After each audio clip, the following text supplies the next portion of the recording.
Good morning, everyone. Ladies and gentlemen of the press, you're all welcome to the Rose of Sharon Foundation. Today we are gathered here to have a press briefing in commemoration of the International Widows' Day celebration. But before we move to the business of the day, permit me to introduce myself and the distinguished ladies seated with me at the table. My name is Dr. Ndodi Bowe. I am the country manager of the Rose of Sharon Foundation.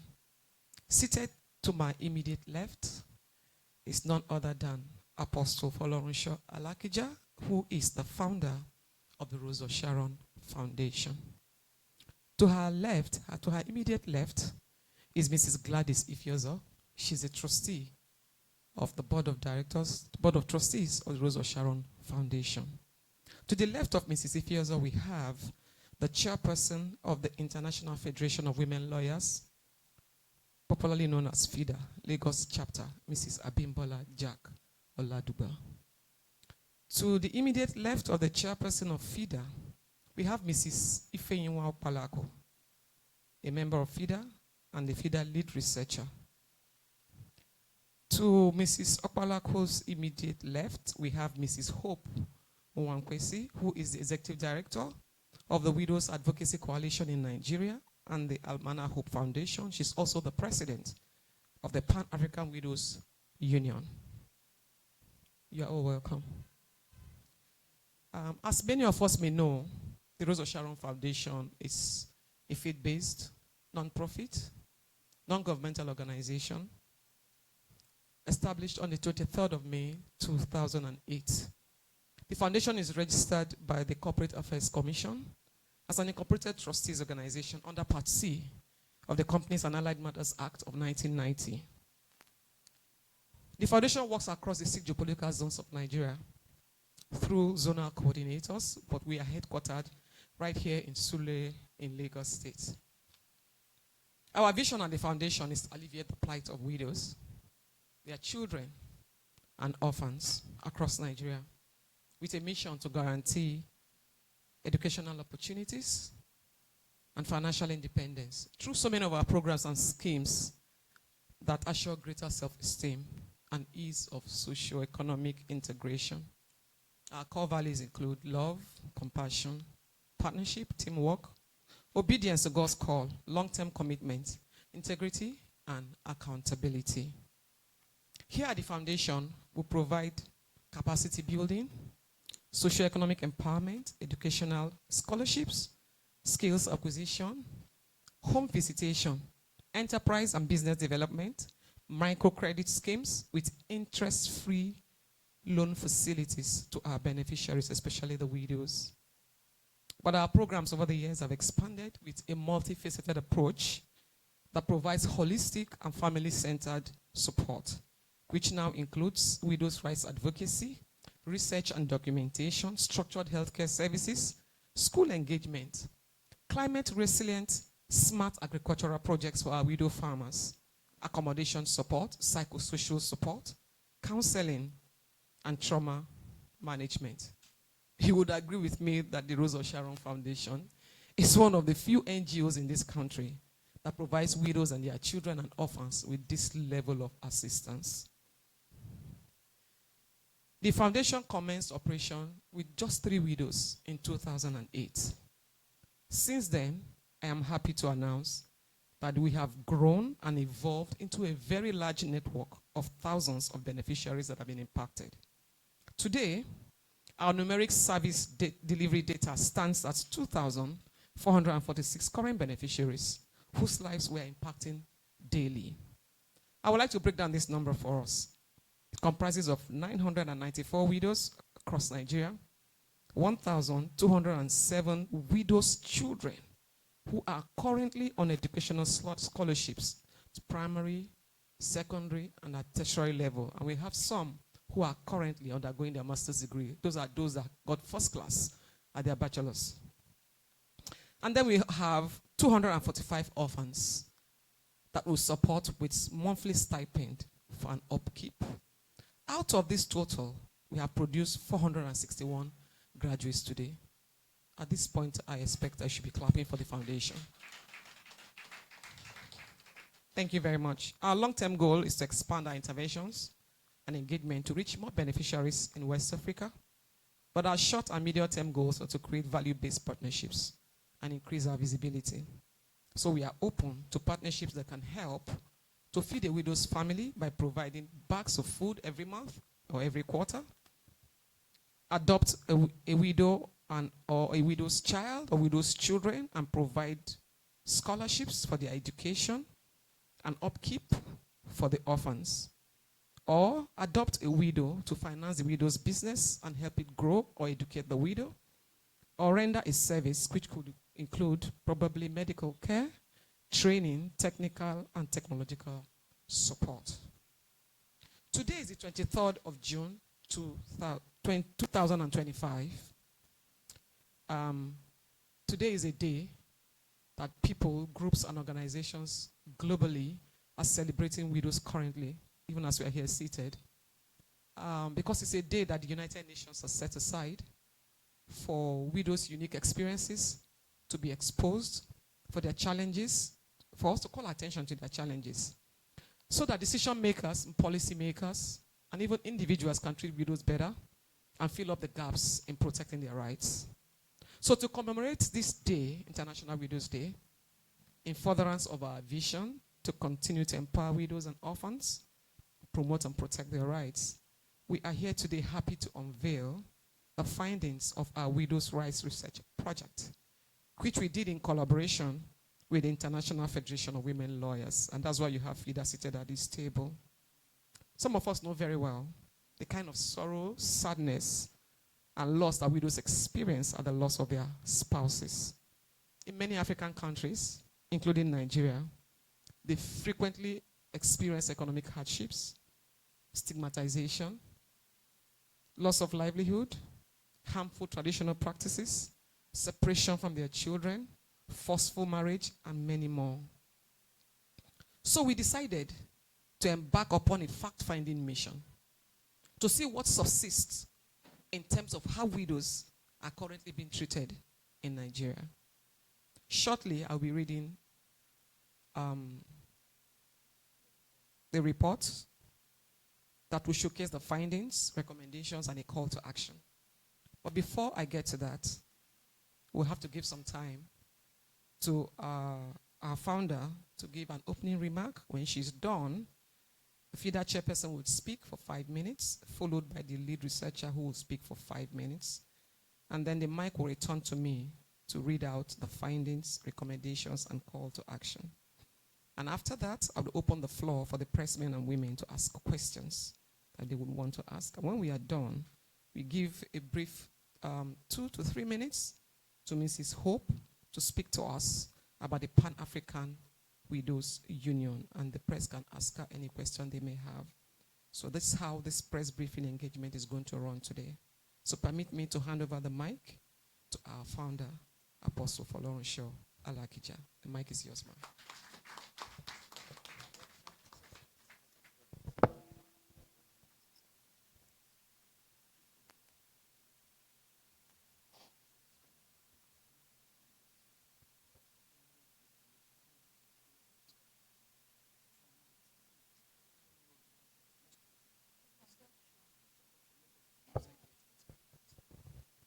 Praise the Lord. Praise the living Jesus. Without Jesus, we can do nothing. That's why we have to always praise him. I thank each and every one of you for being here this morning.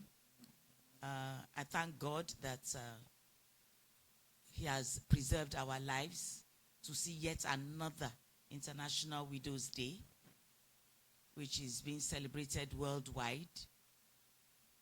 Every year we celebrate it in one way or the other, but we have chosen to celebrate this year's with the report of this exercise that our country manager has referred to. And that's why we have these wonderful ladies join us here from FIDA and what's the name of the other organization? Pan-African Widows Union. So, we are here for a very serious event, that affects the lives of a certain sector of Nigeria and Nigerians, very important sector for that matter. Yes, widows and orphans. We'll be talking specifically about widows today because the rights of children have been captured in the VAPP Act, I believe, yes. And very little has been captured for widows themselves. Very, very little, very tears. Now, we decided to be in collaboration with FIDA because they're the lawyers. And the widows, what they face needs an arm of the law to do something about it, an arm of the government to do something about it, and lawyers need to do what they have to do to draw the attention of the public to what these members of our society are facing. Widows, widows, widows. Why are they widows? Why do we call them widows? They lost their husbands. Not because they wanted their husbands to depart, but you accept what life throws at you. But there are some things life does not necessarily need to throw at you. We all know that God created each and every one of us to be born, to live, and to die. That's not in our control. What is in our control is how we live while we're on earth. The Bible also talks about man's inhumanity to man. And that is what widows are suffering from majorly. And we are talking about our widows in Nigeria. We can live peaceably, amicably, lovingly, kindly among one another. But are we allowing widows to do that? They are suffering. They are going through inhumane exercises that they don't deserve. There's something that each and every one of us can do to alleviate the problems that they face. But the unfortunate part is that it's people who are close to them that make them go through these problems and challenges that they face, which are absolutely unnecessary. Somebody is dead within your family. Okay, you know what to do. But when it is that same family that is making you go through trauma, that is making you go through events and exercises that you should not be facing as a human being. Can you imagine someone telling you that, okay, your husband is dead now, but we have to find out whether you're the one that killed him? Then the only way you can prove that we want you to prove it, is that you bathe your husband and his corpse that you have bathed, the water from that bathing, that you should drink it.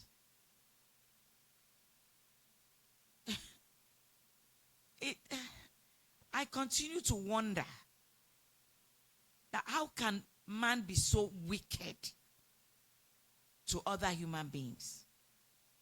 And why should any human being go through any such exercise? Why are you forced to marry somebody you don't want to marry just because the husband you loved died? You have to marry his brother by force. The roof is being lifted off your head because your husband died. they say you have to go. You have to leave. Sometimes they take the children away from you. Children that you were raising together with your husband. And sometimes they leave you to it. Let me give you a small example. Just a few days ago, somebody died. And the first thing that we heard was, where's his ATM? Give it to us. Where did he buy land? Where is that land? The corpse was still there. They had not buried the corpse. So the person died just a few hours ago. What do we call that? It's all about the money. They stripped the woman naked. Either physically or materially. If there are any cars, they jump into the cars and they drive them off. Houseke. They chase her out. What do you think you are doing? You can't remain here. It's our brother's house. They take over. The trauma that she suffers. Her husband is dead. She's mourning. They don't care about that. Let's add to her suffering. Let her get out of here. The children's education, do they want to know? Of course not. They don't care. And yet they keep saying, it's our brothers, our brothers, our brothers. Are they ready and willing to take on the financial challenges that the woman is going to face from then on? They don't care. As far as they're concerned, that's your problem. They grab, and continue to grab. When is it going to stop? We say we are Nigerian, we are Nigerians, and that we have a constitution. How is that constitution helping widows? We say we have laws. How are those laws being implemented? We say, yes, they are being implemented here, and some are only being implemented in Abuja. And there are many states who say, well, that's Abuja. We do our thing here. We are a state by ourselves. We'll do as we like. The report that has been gathered nationwide. A lot more needs to be done. And there are people who need to be persecuted.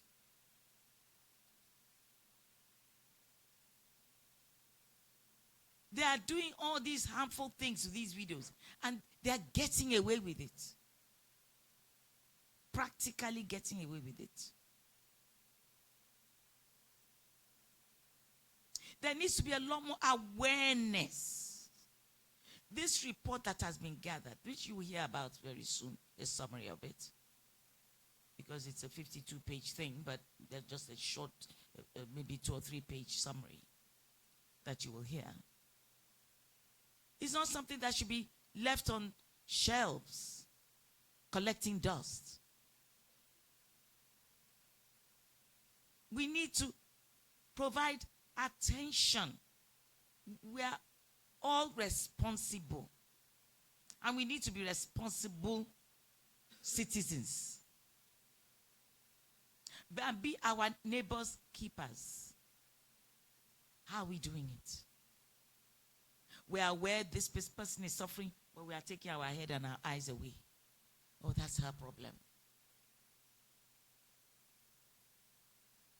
We need to assist one another. We need to wipe each other's tears when it happens. But there's always something more to do, especially in the rural areas where the widows don't even know their rights. VAPP. I say, what's that? Waiting be V what? They've never heard of it. They don't know their rights. They're marginalized. They're discriminated against. The society turns their back against them. They are beaten. They don't have money. They face all sorts of inhumane activities against them. When is it going to stop?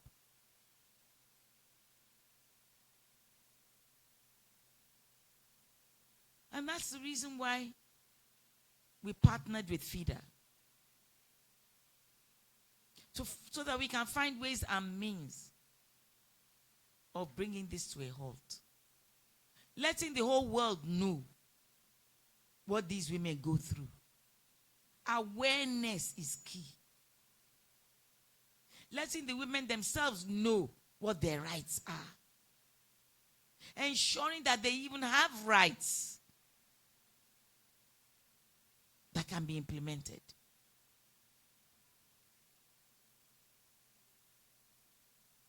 We need to let culture do what it needs to do, but not use it to kill our women, because it's been sending them to the grave. I don't want to say everything I should or can say because I have the mic. You too can be the judge. We want the public to be the judge. And we want our government to listen and stop turning deaf ears to the plight of these women. They have a right. They are Nigerians. And they should benefit from those rights. And for all the other things that have not been enacted and implemented, those laws need to be enacted. They need to be implemented.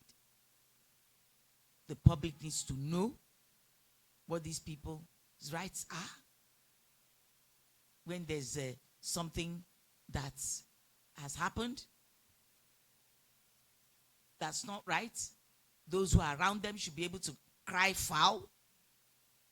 They should be able to report. But everybody's running away from police stations. I don't want to have anything to do with the police. We can't carry on like that. We are living in a civilized society, and we should keep it that way. But right now, I think it's an uncivilized society with the way they are being treated. And this needs to be corrected. Those that need to be charged to court, it's not that the courts aren't doing anything about it. But culture is taking its eyes off it. And it's making matters worse for the women. So, I'd like to pass the mic back now so that we can hear about this report in full. Summary, but it's full. So that we can begin to do something different. So that we can begin to help our neighbors. So that our society can change. God help us all, including you, and me. Thank you. God bless. Thank you very much, ma'am. So the mic goes to the chairperson of FIDA for her own remarks. 3 to 5 minutes, ma'am.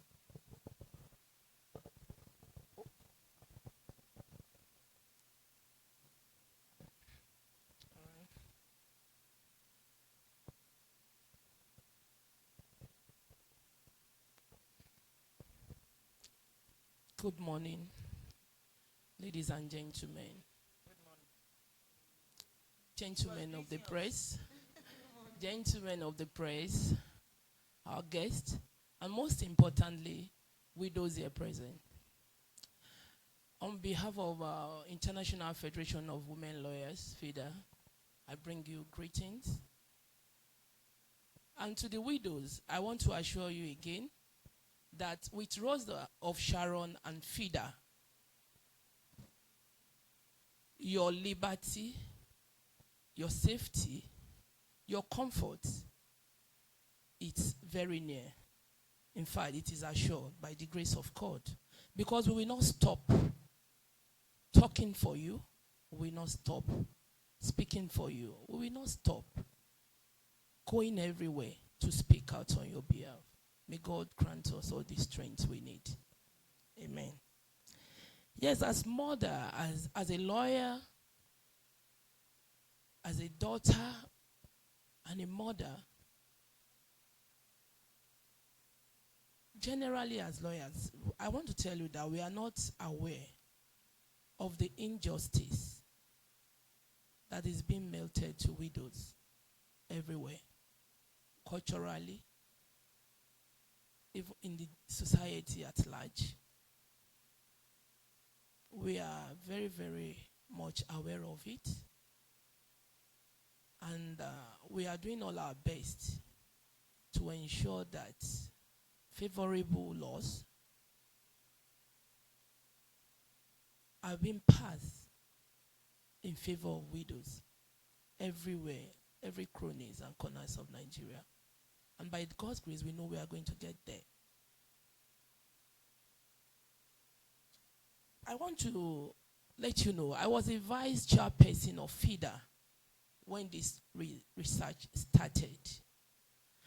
And to the glory of God, I am currently the chairperson of FIDA.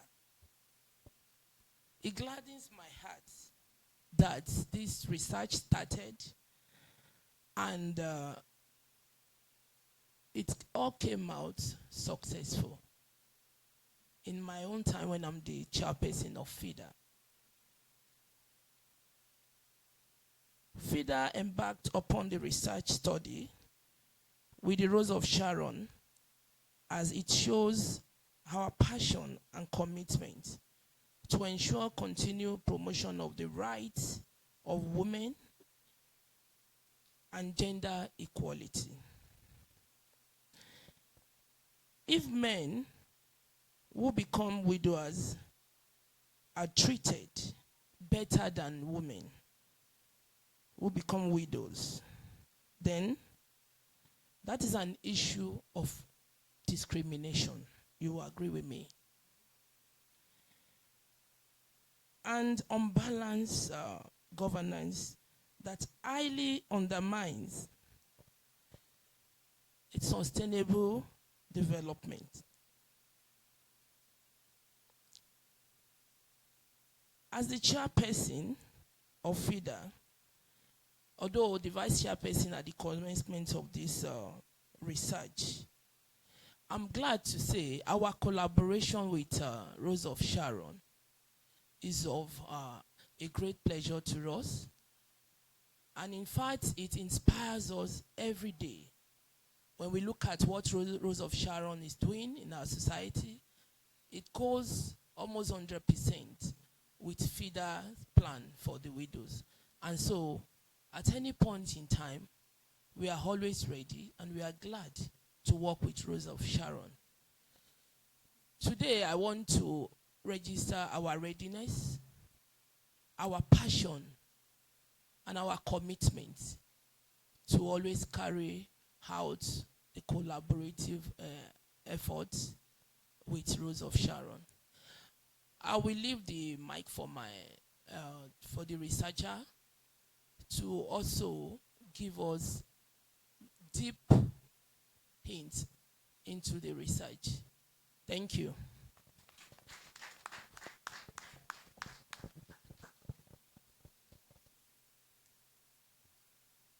Good morning, everyone seated here. Good morning. Yes. I wish to stand on existing protocols due to paucity of time. I have been given 5 minutes, or even less than that, to speak.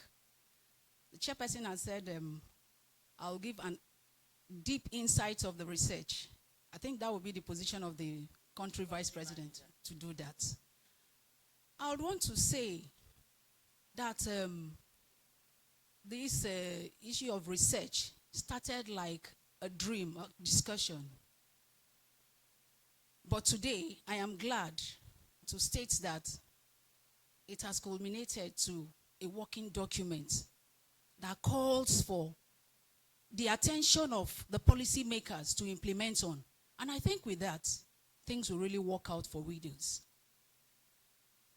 In 2024, when this issue of research started, and I was given the mantle of leadership in respect of the research, the salient question that came to my mind is, why is it that despite all the discussions, dusk to dawn deliberations, rallies in cities, as at 2024, this issue of customs and policies still prevail?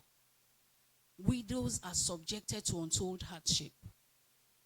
It was on that premise I now said, no, you can't do the same thing the same way and you expect a different result. There is need to plow back into the rural area. I came to the conclusion that the talks go on in urban cities, but the acts go on in rural areas. Let me go back there and see what is obtainable.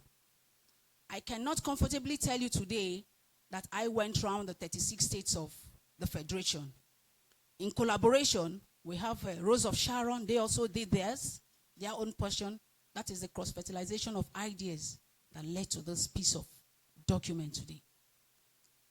When I discussed with some widows, went to some communities, I discovered that widows are in chains. You may see physical chains. You may be thinking of physical chains. No, but this is, I'll call it spiritual chains. Let me say, take the word of the founder of Rose of Sharon. You can do nothing without God. So they are spiritually and silently in chains. It is only when you get close to them, you get to know what they are going through. I stormed across a document where a lineage was taken in chronological order. And a woman who has 4 children, including a reverend sister, has a record of no child. And what is the reason? She does not have a male child. So now tell me, what becomes of that widow? Automatically you know that virtually all that is left for her will be taken away from her. Nothing will be left for her because she does not have a male child. I know of a community where it is almost an unspeakable taboo for you to say you will call the police.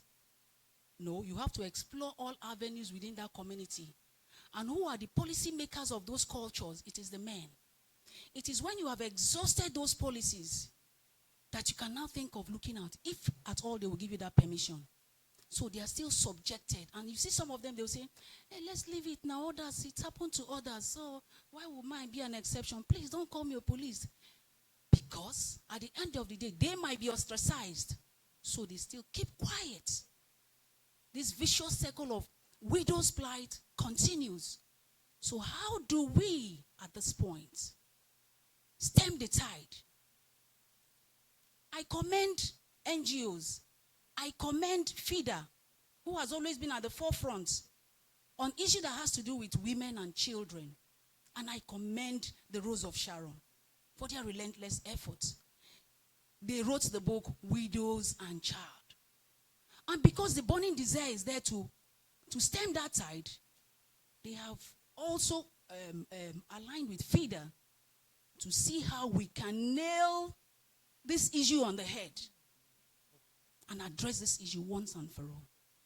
So I will, as a matter of fact, at this point in time, say that it is not only about rallies, because since I joined FIDA, it has always been rallies here, discussions there, and all the rest. Let us try as much as possible test run this. Let's take it to the rural area. In a market square, let them ask who. What are they doing? What are they talking about? Let them now hear, because some of them are yearning to talk to someone, but they don't know who to talk to. So I think with this, when we take this step, the journey of 100 miles has started long ago. But accomplishing the essence of that journey will start the moment we plow back to the rural area and have things sorted out. Thank you so much.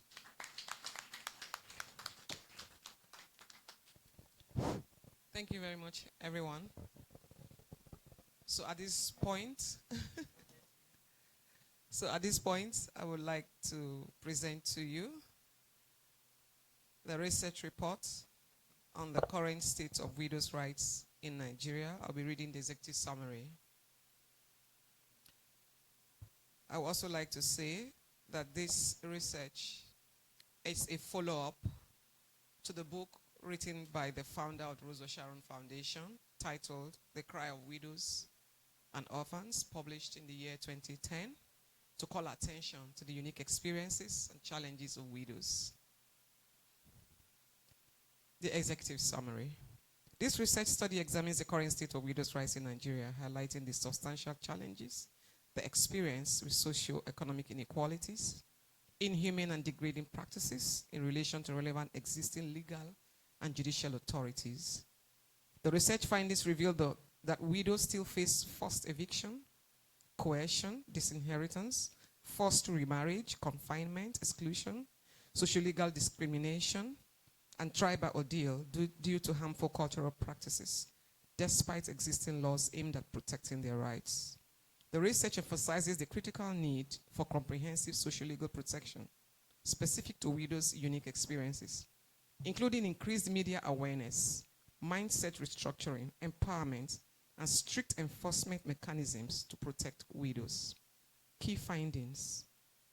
Harmful traditional practices. Widows in Nigeria are still subjected to various inhumane and degrading treatment and discriminatory practices following the demise of their spouses. These include confinement, seclusion, that I've mentioned before now, including movement restrictions. 2, socioeconomic exclusion and discrimination. Widows continue to experience marginalization and bias, leading to lack of access to resources and opportunities, including significant economic difficulties and poverty. Inadequate legal framework. There is no specific legal framework that comprehensively focuses on the social legal protection of widows to address their unique challenges and violation of their rights. Also, the existing minimal laws and judicial authorities in Nigeria that protect widows' rights are hindered by poor implementation and enforcement mechanisms, which undermines the realization of these rights and renders widows vulnerable to abuse and exploitation. Poor media advocacy for awareness and empowerment. Media advocacy is poor, particularly at the grassroots, as many widows lack knowledge of their rights, existing legal protection and recourse procedures for violations. This includes inadequate public awareness about the rights of widows, engagement of community, traditional and religious rulers on the harmful effects of discriminatory practices, and accessible community-based approaches and support services for widows, such as education and economic opportunities. Now I come to the recommendations and immediate call for action. Creation of Widows Help Desk. It is expedient to create a help desk, particularly in rural areas, for purposes of information dissemination when the right of a widow is about to be infringed, and to take preventive measures against the prevailing corrective measures where the widow has suffered some level of psychosocial and emotional trauma before she is rescued. Strengthening legal protections, enforcement, review and updates of policy documents. Effective domestication and implementation of the VAPP Act. VAPP is the Violence Against Persons Prohibition Act of 2015 and the Child Rights Act of 2003 is very critical. Domestic and sexual violence laws in any state should not negate the need for domestication of the VAPP and the Child Rights Act. We know there are some states in Nigeria that have domestic violence bill and law, and those states have refused to domesticate the VAPP. So what we are saying here is, if a state has a domestic violence law, it shouldn't negate the fact that that state still needs to domesticate the VAPP Act. This includes property rights, access to justice, and inheritance laws that safeguard widows' economic and social well-being, ensuring that widows are no longer excluded from these procedures. Enactment of a national law specifically for the socio-legal protection of widows in Nigeria. There's an urgent need to enact a law that speaks specifically to the rights of widows, their unique challenges and experiences in this country. This should be a comprehensive legislation that speaks to the eradication of any form of harmful practices against widows in any community in Nigeria, including recourse procedures for the violation of the rights of widows. This means processes of how they can go about seeking for redress of the violation of their rights, including strong, concrete measures for implementation, stiffer penalties and sanctions for violation to serve as a deterrent to others. This should also include empowerment initiatives as well. Currently, under the VAPP Act, there's just one section that speaks to the rights of widows, and that's Section 15. And it's not as comprehensive as it should be, and also the penalties are too minimal for what widows go through. Media. There is a critical need for the media to organize awareness programs in the rural areas, engaging the rural populace in discussions and sensitization of the dangers of harmful widows' practices. In various local languages, they can do that in various local languages, using advocacy jingles and advertorials around rural gatherings, such as churches and the market square, where there is a large concentration of people that will keep the discussions ongoing on their lips and memories for so many years. This includes provision of information and interpretation of legislation and international best practices. Traditional and religious rulers. Community rulers, traditional and religious rulers in rural areas have a strong hold on culture, tradition and religion, and they wield great influence in that regard. They can begin to accelerate action towards protecting the rights of widows as people in their domain listen to them and believe in what they say. These rulers can be held accountable for the prevalence of any harmful culture in their province or domain. We need to promote mindset restructuring, social and behavioral change communication. There's an urgent need for people's mindset to be transformed through advocacy and massive sensitization, including campaigns in the language people understand at the rural areas, most especially, to promote respect for the rights of women, widows, to uphold gender equality and human rights, especially men. This will help to restructure the mindset of people for some of these harmful and degrading practices, which can lead to abolition of traditions that are against widows, that are repugnant to natural justice, equity, and good conscience. We need to empower widows, support organizations that are supporting widows, integrate government and partner interventions. Influences that limit access to resources and opportunities by widows need to be addressed. There should be structured socioeconomic and psychosocial interventions to empower widows. Also, organizations working to protect the rights of widows should be supported to grow their capacity. Government agencies should work closely with community-based organizations, non-governmental organizations, including faith-based organizations as well, and development partners to ensure aligned coordinated efforts to address widows' issues. This includes providing legal aid, which we know FIDA is already doing, but we need more. Psychosocial support that the foundation, Rose of Sharon Foundation, is also doing, but we need more. And economic assistance to widows, ensuring holistic and sustainable interventions. Inclusive society, social safety net programs. We need to ensure that widows are specifically targeted in social safety net programs, providing them with access to cash transfers, healthcare, skills acquisition, and vocational training. These programs should prioritize widows in both rural and urban areas, with collaborations among government agencies, NGOs, CBOs, development partners to ensure sustainable support and long-term impact on widows' economic and social empowerment and advancement. Lastly, we need to develop local government accountability structures with a clear reporting pathway. We need to establish oversight mechanisms at the local government level to monitor the enforcement of laws protecting widows and support data gathering of widows across subnational and national levels.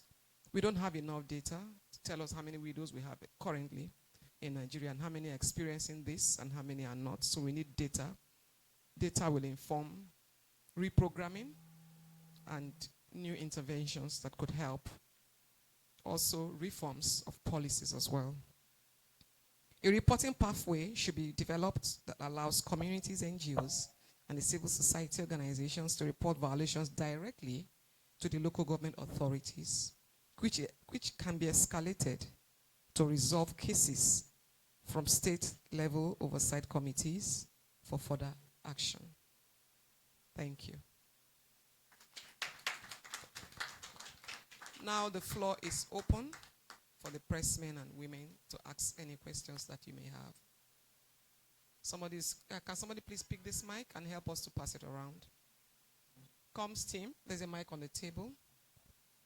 Can somebody from the comms team? Thank you.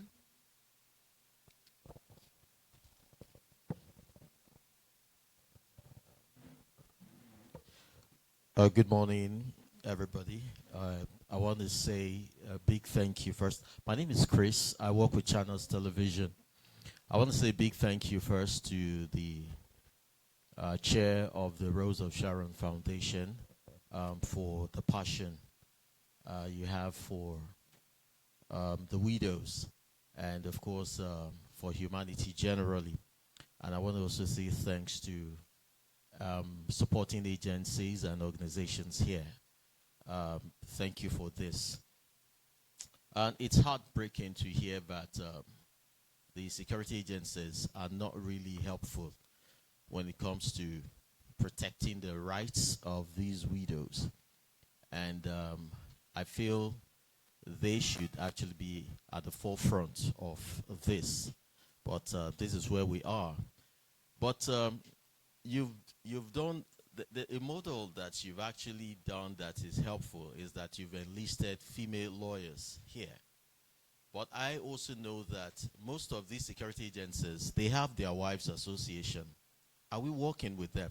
I know there's POA, Police Officers' Wives Association, Army Officers' Wives Association, and others, because they stand the risk of also falling into these same problems.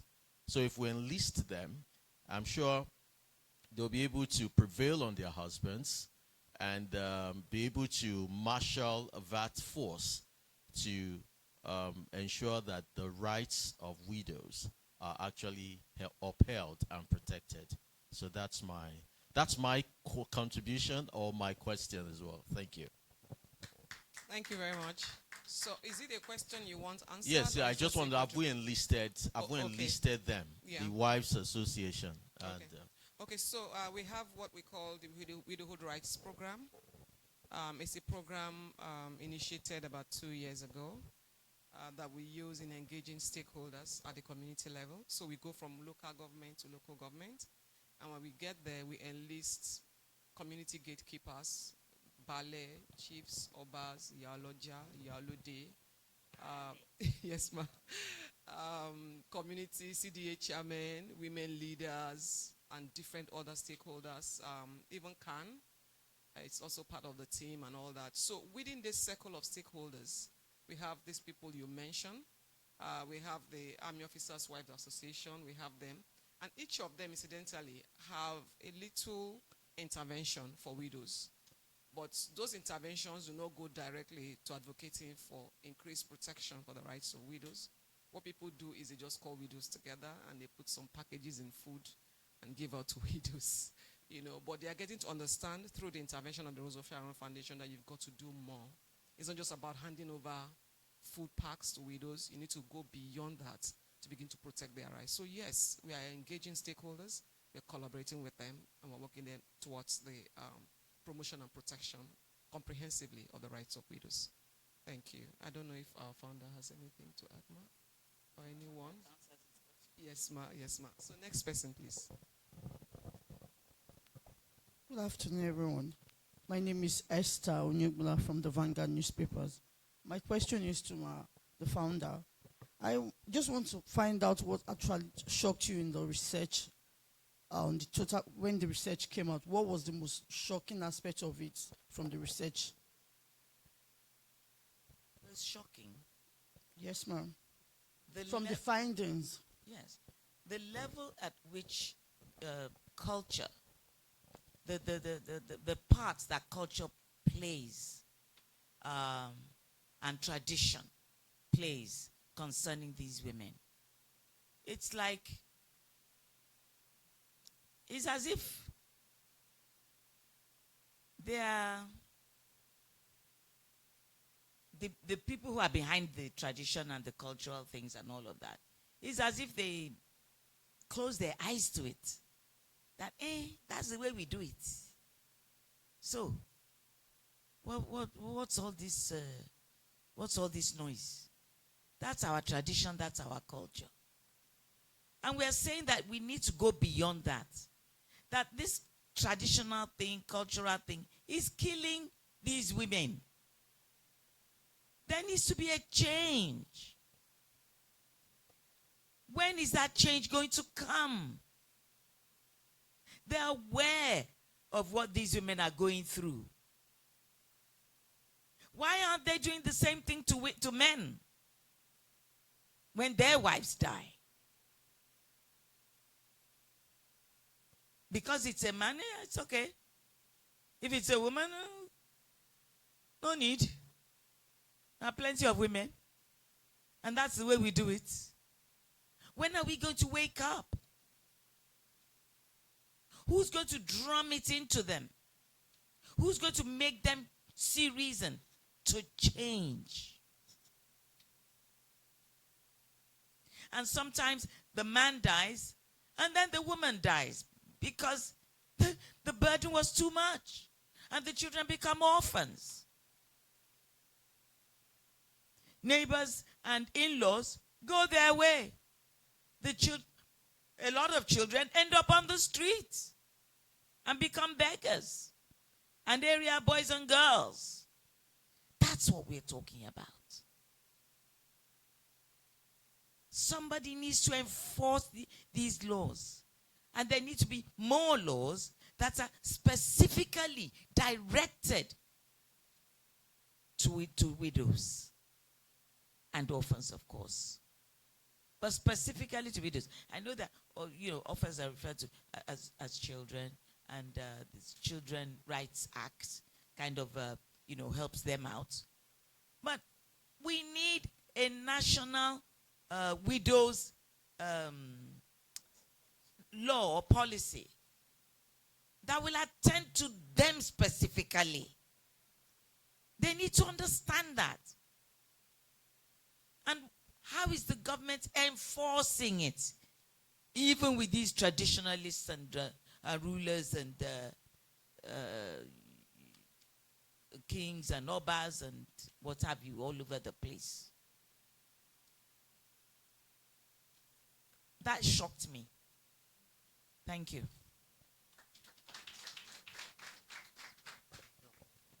Okay, yeah, you go first after you then. Yeah. Good afternoon, all. I'm Bolaji Okunla from the Sun newspaper. My question is on two sections. One, what prompted this research? Sorry, who's your question going to? The founder. The founder, right? Sorry. One, what prompted this research? And two, have you been able to reach out to the power that be, the National Assembly, to pass this into law of giving stipends to widows in the next future? Thank you. Giving stipends. Let me start from there. Giving stipends. It's not about giving fish. It's about teaching them to fish. And that's what we do.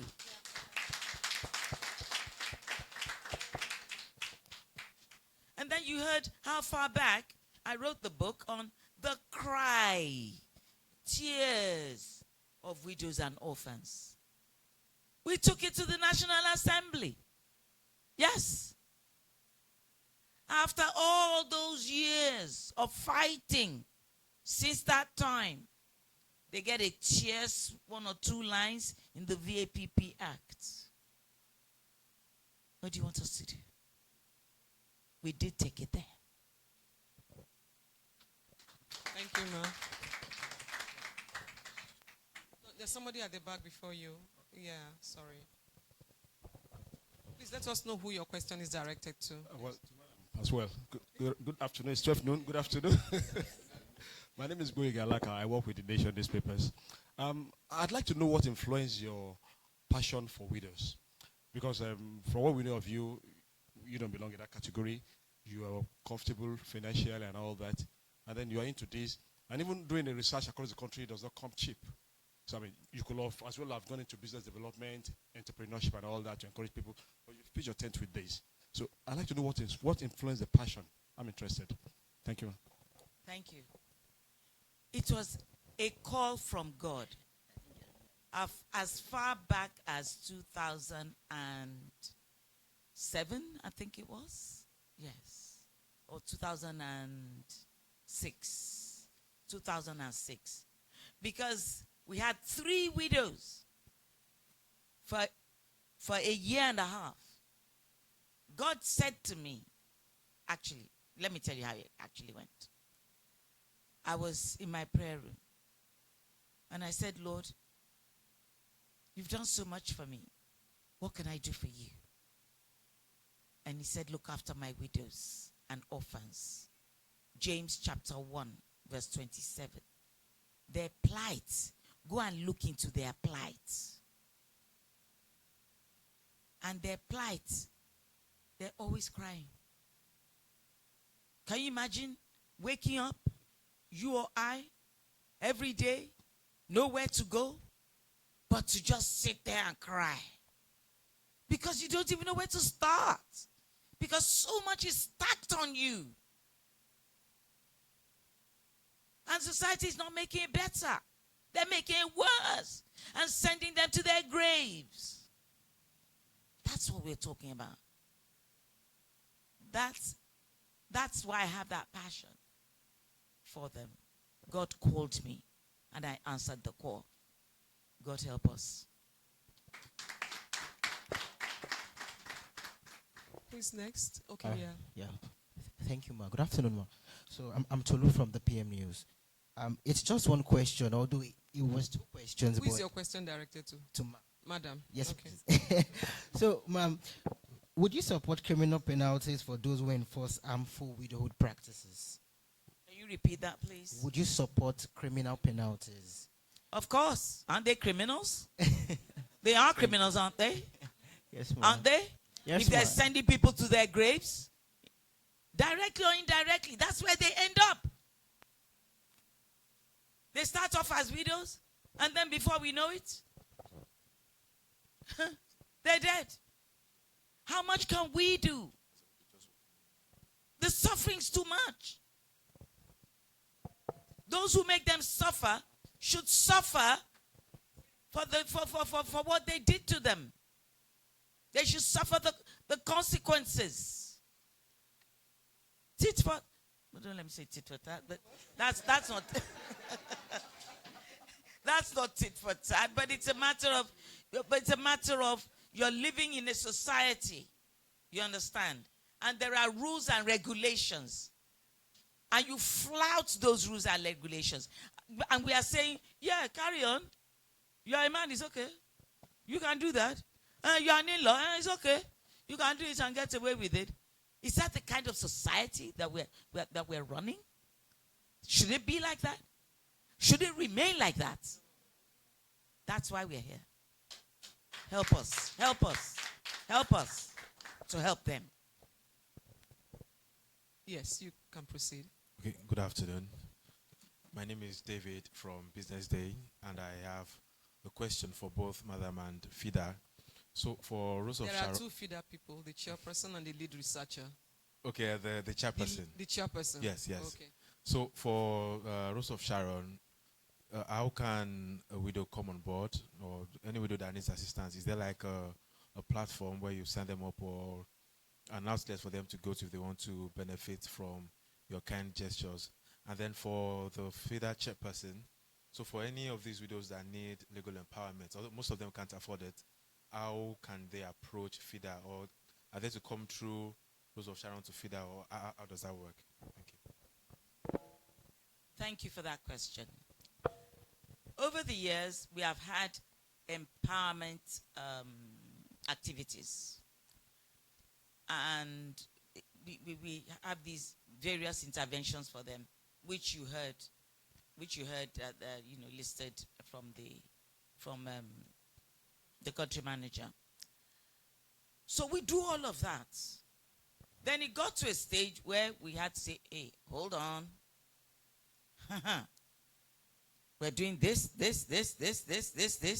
A lot of money. Let's choke ourselves. Anything worth doing at all is worth doing well. For the ones that we have, let's do it well. We don't want to just be handing over cooked rice and Ankara here and there and say we are looking after widows. We're doing a lot more than that. We're sending them to school. We're sending their children to school. We're sending the orphans to school up to university level. You know how much that costs. And we're giving accommodation to orphans as well. You heard when we said, oh, okay, we send out a request for the people who might be able to adopt a child, adopt a widow, adopt a... Nobody has come to adopt nothing. And we started that, 3 years ago? 2 years. So we have adopted them all. Nobody has come to assist. So we can't continue doing those empowerment programs, bringing more in. What we do is, okay, you are a widow, write your name on the list. When we do start, you can be sure that we'll start from the top of the list. But for now, count your coat according to your, cut your coat according to your fabric. God bless you. FIDA chair. Okay, the question on how widows can reach out to FIDA. Yes. Yes, legal aid it is open, not just to widows, to every indigent woman. Specifically for widows, we have a lot for them, so they are free to come to FIDA, and for us to be able to attend to them throughout Lagos State, FIDA have expanded its branches to about 5 zones now. We have the Epe branch, we have Ikorodu, we have Ikeja, we have Badagry. The headquarter is FIDA Makoko, that's FIDA Lagos. It used to be FIDA Lagos before. But when we look at, the level at which people are, running to roads, we felt FIDA has to extend to other parts of Lagos. And for your information, we are in every state of the nation, anywhere, any part of Nigeria. You maybe if you get Rose of Sharon, if you can reach them, you can reach us. They'll give you our contact. And when you reach FIDA Lagos, you can also get every contact throughout the nation. Thank you. And sorry, every service is pro bono. It is free. It is free of charge. Thank you.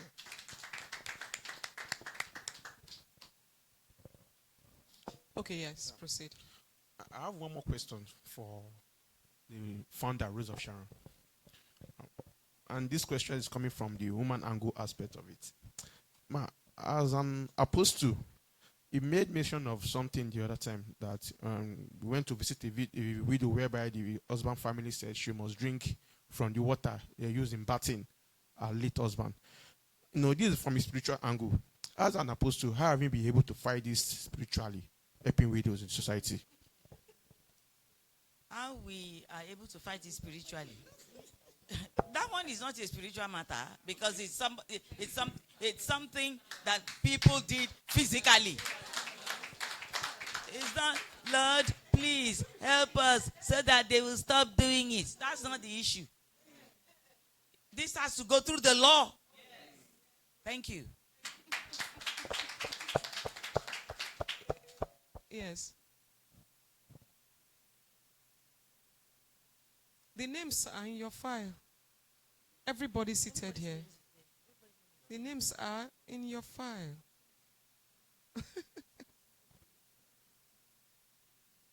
Yes, you have a question? Please proceed. Good afternoon, everybody. My name is Toby. I work with The Guardian. And my question is for the lead researcher of the research.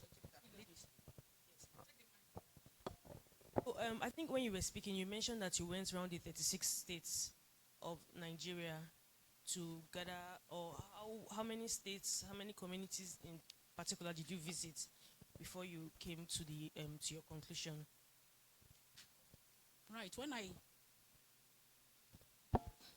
When I commenced, I said I cannot specifically say I went around the 36 states, but we have liaison offices from where we collated information, like Rose of Sharon has theirs.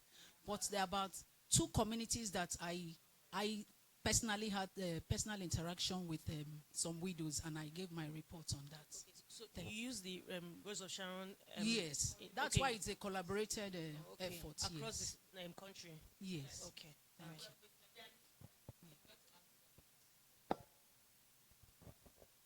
Thank you, ma'am. Before the research started, we had meetings with our zonal coordinators. We have 2 zonal coordinators in each geopolitical zone, covering 5 to 6 states. They went around the communities under each state. They had discussions with rulers, with women, with people, because we specifically said we didn't want to do a desk study, go to the internet and just pick whatever. We want to speak to people who are in these places to tell us what is currently being implemented in terms of practices against widows. All right. What they collated was sent to the lead researcher, while she did hers with the FIDA offices. And like she said, she engaged with a few communities directly. So we can technically say we went around the communities, the 36 states. That's what we have in the research report. All right, thank you. Yes. You made mention of the issue of data. I know it's a big problem because we can't really cater to them without data. Are we really doing anything around that area? Now that they're still talking about census, I think it's high time we did something so that they are captured, so we are able to plan for them. Is there anything we're doing along that? Yes, exactly. No, I mean, as it's an advocacy. In terms of advocacy, exactly. Because these are things you could. Yes, in terms of an advocacy, I think I remember about 2-3 years ago, some civil society groups got together to talk about data in terms of the number of widows we have across the nation, and to be able to find out how many are being maltreated and stuff like that. It takes a lot to get that done. That's not what we should be doing, but because we are advocating for this and we know that data is critical, because data informs decisions and improves implementation of interventions, is something that we're embarking upon. It's going to take a long time because you need to actually find out exactly how many widows we have in this community, what are they going through and all that. And over time, that data gets to change. All right, so but it's something that we are currently working on as a collaborative work. Thank you.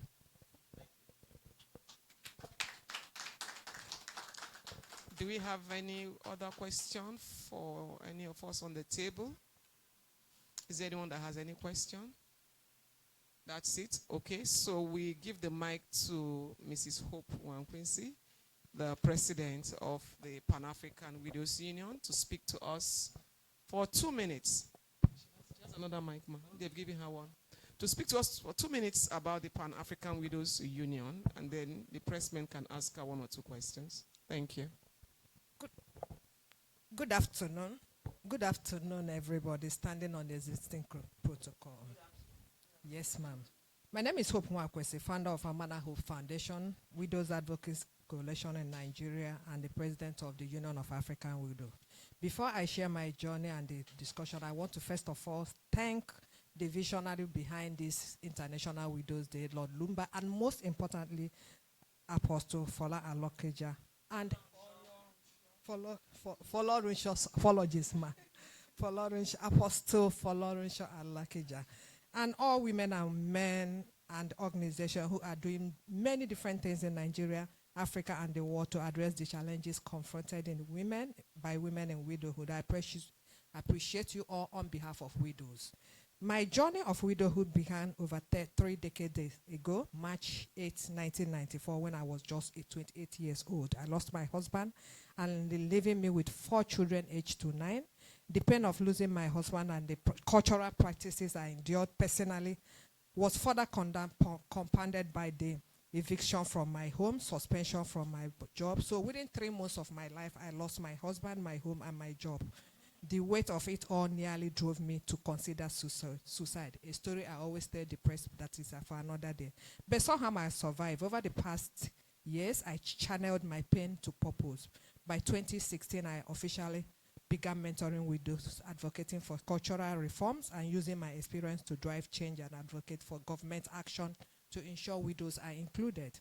Through our Amana Hope Foundation, I have passionately pursued initiatives like radio talk show, I know how when you said, gender-based education in schools, charity works, just like she said, Nigeria Widows Summit, Nigeria Widows Database. I want to stress on this. 2020, with the collaboration of a Federal Ministry of Women Affairs and the UN, we launched, during the COVID, the lockdown, the sharing of palliative, the widows nearly stumbled us with the partnership with Women Radio. We launched the Widows Database. There's a Widows Database sitting in, and we're still talking with the Federal Ministry of Women Affairs, sitting in Nigeria, the Amana Hope's website. And currently it has over 30,000 people that has been dropped in through just online.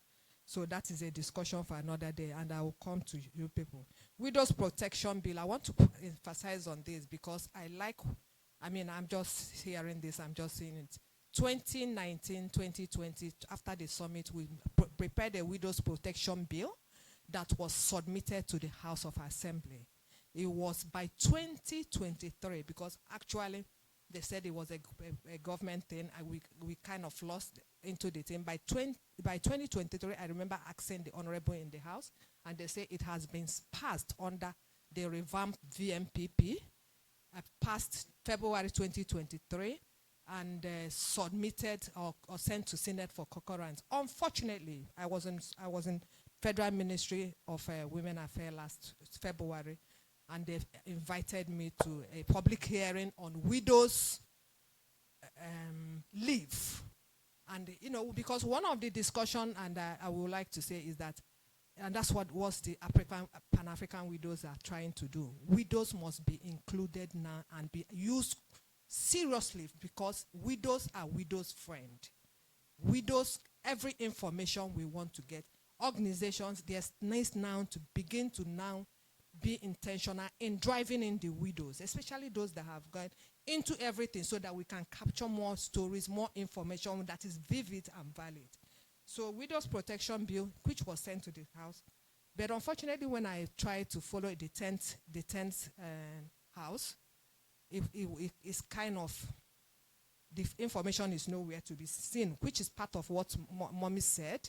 It's laws, they are not to be put in the file anywhere for anybody. So 2020 Virtual Summit brought about together, as all of us know, 2020, we were all in a webinar. Stakeholders, widows from across the Africa, we had the webinar, and it was obvious that the problem is the same across the African continent. The same problem culturally, the same problem government. Cultural manipulation, government exclusion. So with that, through WhatsApp, we began to make a discussion. Through Widow Survivor across the country, began to plan, we began to meet.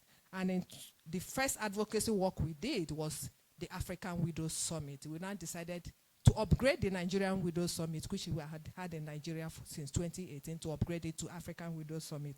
And the first summit was held in in Zanzibar last year, where we had over 350 delegates, first ladies, gender ministers, and everything that was there.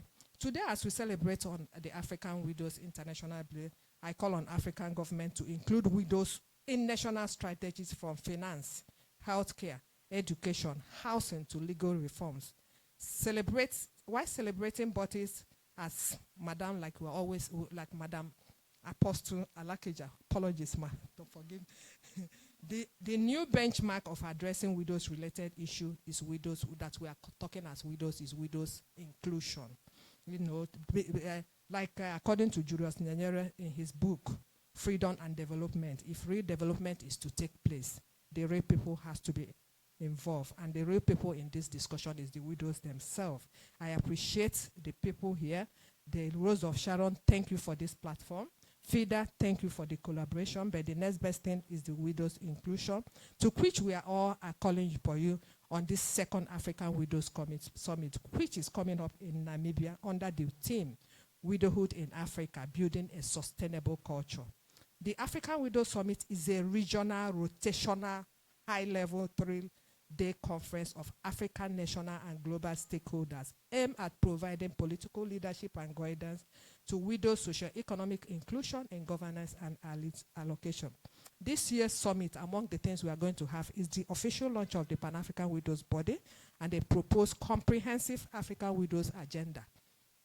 Together, we aim to create actionable strategies that ensure widows' socio-economic inclusion, which is about strategy, not charity. I seize this opportunity to invite Apostle Alakija. I have sent a letter to you earlier before as one of our speakers and all stakeholders, NGOs, politicians, policymakers, philanthropists, and other stakeholders to join us in Namibia. Please come and support widows in redefining widowhood in Africa from a place of dependency to one of dignity and opportunity. A widow is somebody's daughter, somebody's sister, somebody's auntie, somebody's mother, and a friend. An African widow should no longer be synonymous to poverty, charity, and a beggar. Happy International Widows Day to all widows. It is a very difficult journey. Keep your faith and your hope in God. May your pain turn to pleasure beyond your imagination sooner than expected. For registration and sponsorship, visit www.africanwidows.com. Thank you so much. God bless you.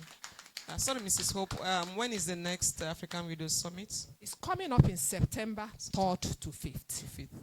In Namibia. Thank you very much. Thank you. Is there anyone that has any question for Mrs. Hope? Any question? Okay.